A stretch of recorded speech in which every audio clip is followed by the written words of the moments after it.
ప్రతి సంవత్సరం కూడా ఈ యొక్క దినోత్సవాన్ని జరుపుకోవాలనే ఉద్దేశంతోనే ఈరోజు ముఖ్యమంత్రి గారు సతీ సమేతంగా వెళ్ళి ఒక ఈ కార్యక్రమాన్ని ప్రారంభించడం.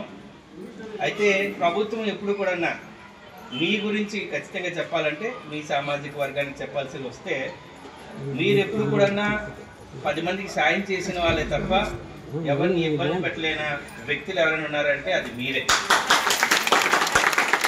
ఇప్పుడు చాలామంది దాన ధర్మాలు చేస్తున్నారు, కానీ అసలు దాన ధర్మాలు తెలియని ముందే గుప్త దానాలు చేసింది కూడా మీరే. పూజలు చేయాలన్నా, ఆ పూజలు పురస్కారాలు చేయాలన్నా, ఒకరికి సాయం చేయాలన్నా, ఎవరికైనా మంచి చేయాలన్నా మొదట ఆలోచింది మీ నుంచే అని మరొకసారి గుర్తు చేసుకుంటున్నాను. మీరు ఎక్కడుంటే ఇక్కడ లక్ష్మీదేవి ఉంటుంది, మీరు ఎక్కడుంటే అక్కడ మంచి జరుగుతుంది, పుణ్యం కూడా అంటే బ్యాలెన్స్ చేయగలుగుతారు అనే విషయాన్ని మా పార్వతీపురం పట్టణానికి ప్రముఖంగా మీరందరూ ఉండడం, పార్వతీపురాన్ని ఎంతవరకు ఆర్థికంగా నిలబెట్టిన మీరందరికీ కూడా మేమందరూ కృతజ్ఞతలు. ఎందుకంటే మీరు ఉండడమే కాకుండా 10 మందికి జీవితాలు కూడా ఇచ్చే కుటుంబాలు మీ అందరి విన్నా.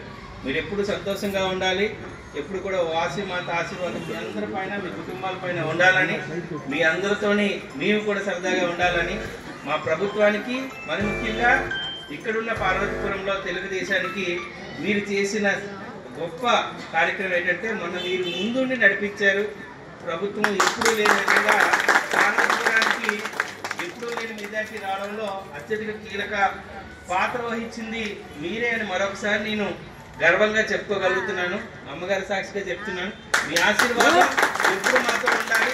నేను మంచి కోరుకుంటున్నాను. మిమ్మల్ని కానీ మీ బిజినెస్లు కానీ ఎప్పుడు కూడా టచ్ చేసి మీరు ఇంకా ఎదుగుతూ ఉండాలి, 10 మందికి సాయం చేస్తూ ఉండాలని అమ్మవారిని మరొకసారి కోరుకుంటూ అవకాశం ఇచ్చిన